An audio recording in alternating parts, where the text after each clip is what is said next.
Hey everyone, welcome to the latest Digital Foundry Direct, our weekly, well, what would you call it, a chat show. And it's a very special one because for the first time, the planets have aligned and all of us are actually in the same physical location. Squished in a bit, but we managed it. Squished in a bit. Almost in the same shot. Almost. Just about. Just about. Yeah. So to my left, Alex Battaglia. Hello, welcome. Welcome to the United Kingdom. It's an okay place. And the legendary Tom Morgan. Hello. Hello. We're reunited on camera. Is it a pleasure to be here? It's where I always am. And finally at the end there, last but certainly not least, John Linneman. Yes, I've managed to fit in here somehow. Yeah, good Here stuff. we are. So today we're going to be talking about Call of Duty. We are. Right. So the new Modern Warfare. Brand new one. Tom just came back from an extended, That's it, yeah. Another short trip actually. And it's a pretty interesting game. We've seen some really cool footage. But first, yeah, I've got to say, so it was a 72-hour turnaround. So I'm mighty jet lagged, but we'll plow on. A little woozy still. Yeah. Right. Okay. Fun. So let's get this straight. First of all, it was a multiplayer event, right? Yes, right. Preview event. So you'd already had a preview, I think, but I saw it in LA, and I saw Michal Drobot as well to get a sense of what's going on behind the scenes as well, tech-wise. Right. But this is the game's technical director. yes, Yeah. very, very great guy, extremely passionate about what he's working on, and he gave me a lot of his time to just go through step by step all the systems that are in the game. But before I got to see him, I was at the multiplayer event where I'd say hundreds of journalists and later streamers and YouTubers were invited to just play the game. And it was mostly on PS4 Pro and PC, so it was a good range of stuff. But yeah, it was definitely. So this was at their office or the studio? So the event was just at a sort of a place like outside of the studio, and then I met Michal at the studio Infinity Ward's headquarters. So it was really interesting. Yeah. Good stuff. And well, where do we begin about the game? Obviously, I saw early material about 2 months ago, and it was looking really impressive. Brand new engine for the game, which was going to be the foundation for the upcoming Call of Duties going into next gen, but this is currently sort of super current gen and super optimized for the current gen systems. Brand new features. Yes. It's all looking very, very impressive. And you came away very impressed. Yeah, I mean, essentially, from what I understand, this is like the culmination of 5 years worth of work overhauling the Call of Duty engine. Stuff there that's just kind of mind-blowing, really, but we'll talk about that specifically. Yeah, so the build you saw, they had progressed it quite a bit, and there's a couple of new features that they've kind of stacked on top of it, and which they really detailed in a great deal of length. I think we can get onto that. Do you want to go into it now? What we saw? Let's go through. Let's talk more about you know what we're seeing. So this is all brand new engine. You saw it running on PlayStation 4 Pro. Yes. So I would have liked to have seen the X version or something. That not there. Interesting. Was not there. Not there. It was like divided between PC, so PC and PS4. They're just showing PC and PS4. Then. Yeah. So yeah, the Pro. As we often do with videos discussing this stuff, we should probably go down through some of the interesting tech points. Yes. We often start with resolution, and that's actually one of the more interesting ones this time around. Yeah. Right. So I had to confess to Michal that I was the guy that often does like the pixel counts on these games. You know, when we do an analysis, we all have a hand in that, but that's kind of something I've always focused on. And you know, with this game, and as with Infinite Warfare and World War II. It's been just insanely difficult to lock down exactly what's going on with this game because there's a lot going on under the hood. We didn't know exactly what, but I got a very good explanation of why any pixel counts or testing in that sense is just kind of futile with this. We got on okay with World War II, didn't we? It was a okay, horizontal scalar, right? Yeah. But Infinite Warfare kind of left us scratching our heads a bit, but. Yeah, but it's going to be the same for this one. I think that the overriding takeaway from this, which you can fill in with the details, is simply that we've got resolution shifting on a per frame basis. That's it. That's what's combined atypical. Combined with accumulation techniques, which are going to essentially make pixel counts impossible. Yep. That's the takeaway. That is the takeaway. So it's a sort of a form of reconstruction. And Mikhail explained that you go through frame by frame. So base PS4 is targeting 1080p output. There'll be one frame which will be super sampling, say, from a higher resolution than 1080p. Then the very next frame there'll be maybe one that's just under, and then it'll be shifting between several resolutions. And then what you get is all of those frames previous reconstructing to a final frame. So there's no point at which that's not the final frame then, is it? Well, you're seeing those different frames, right? Yeah. So it's not like you're constructing from each of those to a final result. It's constantly. Yes, it's always in flux between the last, say, 2 or 3. But when you combine it together in the end, like it's temporarily, that's what your eyes kind of see, is a sort of mixture of it. So it's just constantly adjusting it. It looks very complete, and that's kind of like a theme with the way Call of Duty is this year. Yeah, which is interesting. It's hyper adaptable and completely hidden from what you can see because of the way the SMAA works. Motion blur as well, because when you start moving, of course, that reconstruction is prone to breaking down. But the motion blur, which is full screen, they've got running it very light, as we saw. It's kind of a light form of it. It hides a lot of that. And so what you end up with is a very convincing, high quality image, but it's using all sorts of rendered targets from frame by frame. Yeah. It does sound like Infinite Warfare, which... That was an early example of checkerboard rendering. It was the first time I ever saw real time. I'm pretty sure checkerboarding's out on this one, so they've moved on to temporal super sampling, which is, there's a strong argument, I think, that checkerboarding is going to be kind of phased out for next gen, and possibly even this gen at this point, because there's just better solutions much cheaper solutions. And also with checkerboarding, when it does fail, it leaves these very standard sawtooth edges that, and unlike a temporal upscale that we've seen, which just looks kind of lower res in general when it breaks, instead of looking sawtoothy and ugly. Exactly. So then another, I think, big point that we had was very interesting talking about was variable rate shading. This is awesome. Which is being implemented on console hardware. That's right, They're doing some interesting tricks to sort of, again, increase efficiency by being very dynamic. So what is variable rate shading, Alex? Give us a primer. Primer is basically varying the rate of shading in certain blocks of the screen based upon like a metric of how fast the screen is moving, how similar colors are in that area of the screen. And by reducing the rate of shading, as in it won't be per pixel, maybe it'll be like every other pixel, every fourth pixel, it'll make it shade faster, basically. So you're not seeing the detail anyways, and the graphics card or GPU in the console will then render less. So I hesitate to say it, Alex. Yeah. But Wolfenstein. This is true. Not this again. Wolfenstein, the new Colossus, was the first game on PC to support this because the Turing hardware supports it in hardware, and it does it. I explained it very well in this video that we'll probably be linking right here. But basically, that required hardware support, and it also was codified in Vulkan now through, I think, NV API extensions originally, but then it'll probably become a part of the Vulkan spec, and Microsoft most recently also made it a part of DirectX 12.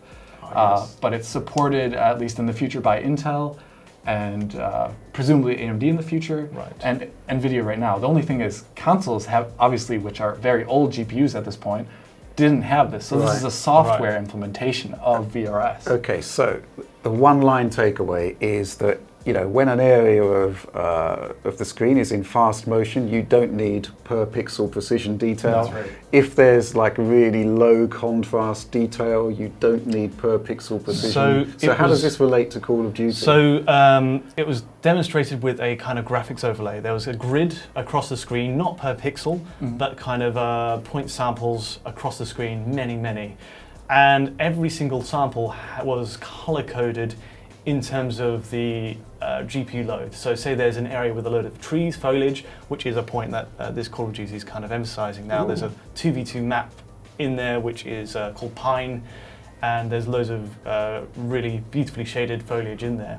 Those elements are high priority and they take more GPU bandwidth than, say, the sky white, which would be a kind of generic skybox type thing.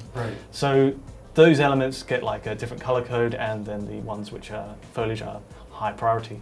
And that takes a lot off the GPU render time. Like in terms of the frame time budget, he had a list of all the aspects of the game pipeline, which we're taking kind of combining to the 16.7 milliseconds we're working towards for a 60 FPS update. And it was like something like, 3 milliseconds for shading. Might need to be corrected on that. Without the VRS, and then with it was something like 1 to 2. So the upshot of this is, what I saw on the show floor at the event was the Pro build without VRS enabled. This is something that I just worked on and they just kind of began to implement. And what I saw was, not many people would notice, but it's kind of like in the 55 to 60 FPS range of performance, you can see like the occasional one-off stutter. Now, I kind of raised the point to Michal. It was like, okay, so it was 60 FPS, but there were these points where it was dropping, and he said, yeah, that'll be sorted once this is implemented. And you can see immediately there was a massive uptick in frame rate with it enabled. So yeah, that game is definitely improving with every build we're getting. Yeah, they're adjusting the shading, they're adjusting the resolution, they're doing everything they can to sort of, I guess, reduce the overall impact on the GPU. In order to squeeze better possible visuals out. And like we've mentioned it before, but the way they can also hide it very well is, this is going to be, at least based on this footage here, it's also going to be one of the first Call of Duties where, at least on consoles, motion blur is enforced all the time, it looks to be, because I would imagine it would break down otherwise. And so like there's a very high, well, at least in motion, a very good looking per object motion blur on the guns, and then there's a tiny bit of screen motion blur, but it was very tiny. There's a variable shutter speed. The shutter speed's different between weapon and objects and the camera, which is key because camera motion blur can be distracting. It would be distracting in a multiplayer game like this, but it made the guns also, and like all the first person character animation really snappy and good looking. That was the first thing you see, with like the new materials, which is another thing, like on the guns themselves. Everything actually. So this is the first game in the Call of Duty series to use physically based rendering and photogrammetry across the whole game, rather than World War II used it in parts, but not across the board. So this is the first one where it's fully part of the pipeline and how they built up each world. And that pays off massively. The materials work on the view weapon, for example, is pretty insane. And, they've got all manner of different materials on different guns, and they can do plastics, they can do ceramic sheens. They can do all manner of cloth, all manner of crazy stuff. So in terms of overall fidelity, it is looking to be pretty impressive. And then all overlaid with like a really good-looking SSR too, like in the footage, which on consoles was not something you necessarily expect for a 60 FPS game always. I seem to recall there being SSR, at least in single-player components on the consoles. Definitely, like Advanced Warfare and everything. But, it was pretty substantial here as well. Then there was, speaking of the weapons, the scope. Yeah, that's a cool. They're just adjusting the FOV. I showed you these guys the footage I came back with, and there was a lot of close scrutiny of the screen. I think there's a shot of you guys all just hunched over. Yeah, I took that photograph. It reminded me of Christmas when you guys came here and Alex spent 10 minutes looking at the shadow. No, not the shadows, the reflections on Smash Brothers. On Smash Brothers. Just trying to figure out. To be fair, it was the Fountain of Dreams stage, which just looks beautiful anyway. Isn't that the one stage that could slow down technically? Yes, more than that. Get 8 players and especially ice climbers and we've got sort of I guess the phrase is eyeballing. John and Alex eyeballing the COD footage. But the really cool looking, like the weapon. I would say the weapon handling in this game, to talk about a gameplay thing. It just looks a bit more tactile, and like the way the scope moves in and out as they zoom the FOV. They simulate the curvature of the lens, and sort of like the actual physical scope. So it's like a black surrounding a long tube, and then it kind of pulls in as you get close and everything around. And you can see the edges of the other side of the scope as it goes in, and it looks really good. They did rework all the weapons, and of course you can see the scope even when you're not scoped. You can kind of see the magnification from afar.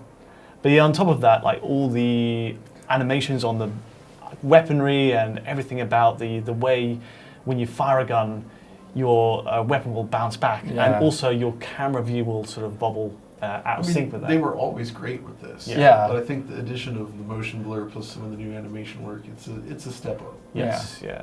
So it looks incredible, and obviously there's also, that's the micro detail stuff, but there's also the sheer size of these maps, which is a big point that this engine's really pushed for, because the amount of geometry they can push on screen is increased significantly.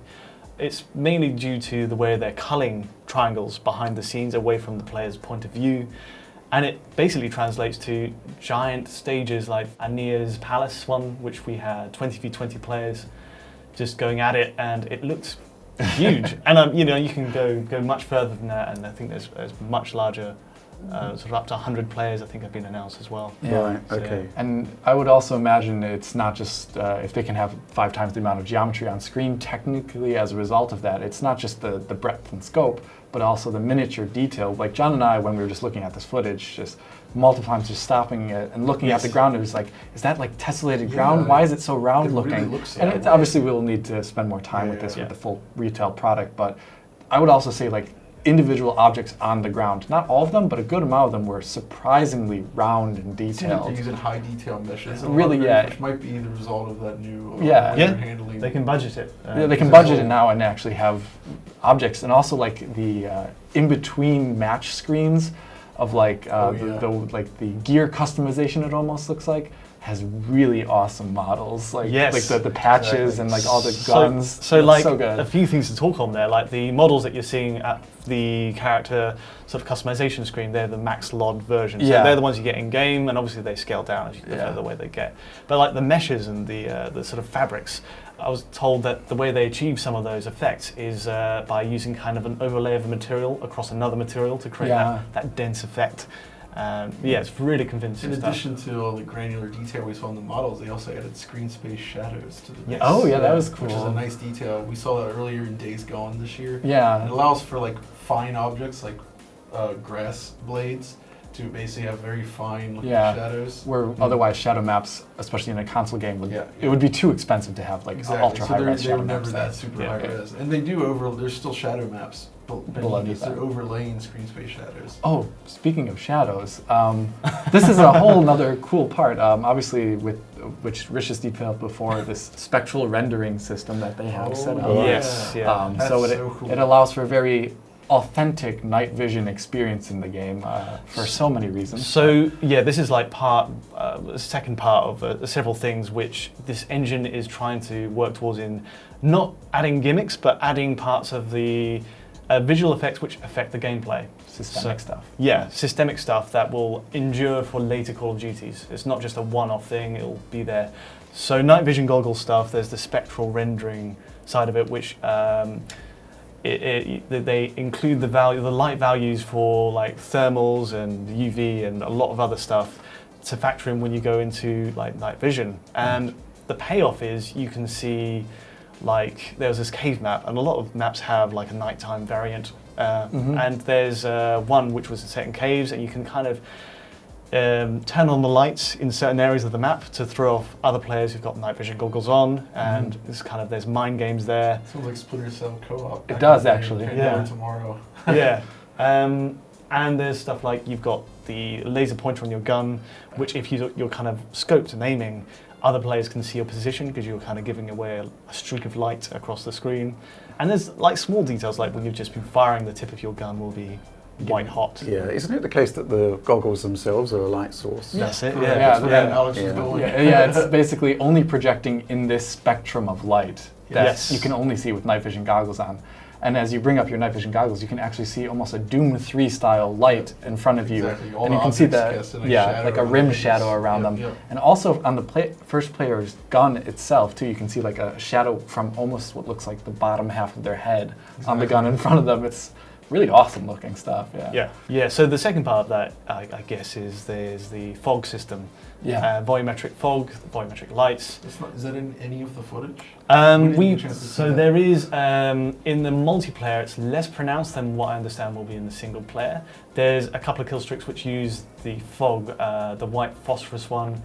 That's the controversial one, but it uses the fog, and that's so you'll see like pockets of the area where. And Michal explained it using a whiteboard very succinctly. Like you have, depending on your perspective of the fog and how much is between you and the player, there will be more sort of distortion. You can your vision will be more obstructed. So if you see through side on, you won't be able to see much. But if you're from above, you can get more of a view of the background, and that's kind of a bit of advice if you're playing professionally. Get to the high grounds if there's a fog, and you'll do much better. Wow, it's like a Revenge of the Sith. Yeah. It's also interesting because it means a lot of these features on PC won't be able to be turned off in multiplayer. Exactly. That was something we talked about last year with Call of Duty Black Ops 4. Yeah, exactly. Where they were very focused on tuning the game on PC to ensure that you couldn't disable, like, say, all the foliage to see what a distance in the plane mountain. So they got to keep it fair. It's a fundamental part. Yeah, it's built into the new one. Volumetric lights, all light sources are volumetric, and you can't turn them off. And I mean, fundamentally, you just can't do it because the lighting is built around volumetrics. But I wonder, do other like all the lights impact that? Like if you if you have a laser pointer cutting through fog, will it actually light the fog volume? I would imagine a light. Well, I mean, I don't know if emissive textures for them. That's what I'm wondering. Yeah, like if an emissive texture would affect the fog volume or something like that. But I would imagine any of the point lights, spotlights, those directional lights, of course, the more dynamic, stuff like that. Yeah. But still, no muzzle flash shadows. That's it. That's the key to that. I know this is multiplayer footage. Yeah. You can imagine if everybody's. You got to think about worst case. Yeah. A lot of people on screen, everybody firing. Yes. So potentially just too much. Yeah. So with the VRS enabled, it will be apparently sort of. I was told about 70 FPS is where they kind of target. So to factor in the sort of dips. With multiplayer, obviously, you can just turn around 180 at any point, and they have to factor in how much you might see. And it's like 40 players, all of whom can throw out kill streaks at any point. You know, it gets a bit taxing. So it should be interesting to see how it runs then in the end with 40 or more. Yeah. You know? Any further takeaways? Wow, yeah. Do we? I think that about covers it. I mean, it looked incredible. I mean, I'm more excited about this than any Call of Duty since.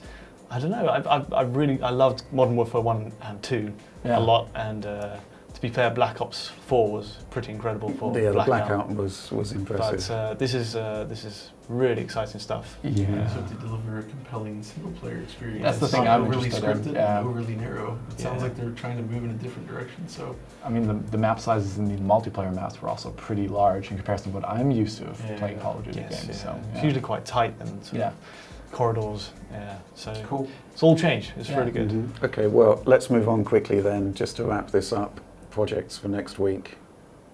I'll start. I'm here, and I was gifted a 3900X Ryzen processor to replace my 1700X. And I was thinking a great idea for a video would be, over the last year and a half, I've described a number of scenes in games or scenarios or use cases where I've been a bit unhappy with my performance of Ryzen, and I've gotten a lot of feedback on that through Twitter. And I say Ryzen, sorry, my Ryzen 1700X. It's the first generation CPU. Right. And replacing it with 12 core, 24 threads, much higher frequency at times. It should be really interesting to see the data I get out of that, and also my user experience, and it's gonna, obviously speed up my workload, and I'm very happy about that. Mm-hmm. It's a good video, I think. Yeah, definitely. Yeah, and I mean, I guess tomorrow, by the time you see this video, I should have another retro Let's Play going up. Mm-hmm. This time playing the original 8-bit Ninja Turtles game on NES and sort of critiquing it. And we make surprisingly good progress in it, so that's kind of fun. No idea. Okay. I want to continue, obviously pushing more retro projects. Plenty of ideas in the works. Yeah. Just got to make some more progress on that. And there's some other cool games coming out soon. Turok 2. Turok 2, I gotta look at that. I think Ion Fury comes out fairly soon. Which we've already covered when it was called Iron Maiden, before Iron Maiden got legal. Before they lawyered up. And now it's changed. So yeah, that's kind of where I'm heading next. What about you, Tom? All focus on, I think, wrapping up this Call of Duty feature. I've got about 2.5 hours of sort of interview stuff to go through. 4K footage. Yeah, 4K footage. Which this is obviously just a 1080p video, so lots to do, lots to work through. But as for me, I've just got a backlog that's like ginormous. I've been promising some kind of next-gen console GPU thing, which we were discussing, which everyone is hugely excited about, and we've got to figure out if we can actually do it first, but I'm quietly confident. Okay. I do. Are you? Good. Yeah. Okay, well, let's wrap this up then. Yeah. Thanks so much, all of you, for joining me in this extremely air-conditioned room, which is making us quite chilly. I'm perfectly happy with how it is. Yeah. And, well, please do stay tuned next week for the next Digital Foundry Direct, which will be a completely different experience, and there won't be 4 of us together. I mean, before we do send off, we're not only 4 people here today. That's true. Actually, should we? If you don't mind. I mean, obviously, come and join us, Will. There's a 5th member to Digital Foundry, if you didn't know, and he's been with us for a while now. Yeah, Will's been with us for a while. Might be out of focus, but that's okay. Yeah, Will Judd, who does a lot of our written work on Eurogamer, helps me immensely with the benchmarks. If you think about 2060, 2070, Super Reviews, Navi. All at the same time. Yep. So, he helped out immensely on that, made a lot of that work possible. It's just, your remit isn't strictly video, but I think it's worth pointing out that a lot of the work that Will does actually filter into video, even if he's not directly presenting it. Yeah. So, ideas for videos. Hurrah! Thank you. Thank you very much. Thank you. Okay, well, we're going to sign off then, and we'll see you soon. But, as always, like and subscribe if you enjoyed the video. Can somebody, what else do we have to do? Go to our Patreon. We do have to go to the Patreon, but what else do we need to do? You gotta ring the bell. Ring the bell. Ring the bell, of course. I almost forgot. You've got to ring the bell for instant notifications whenever Digital Foundry posts a new video. And we're all on Twitter, even Will. Yeah, that's right. And our handles are displayed on screen now. But that's all from us for now. Thanks for making it all the way to the end, if indeed you did. But just generally, thanks for watching.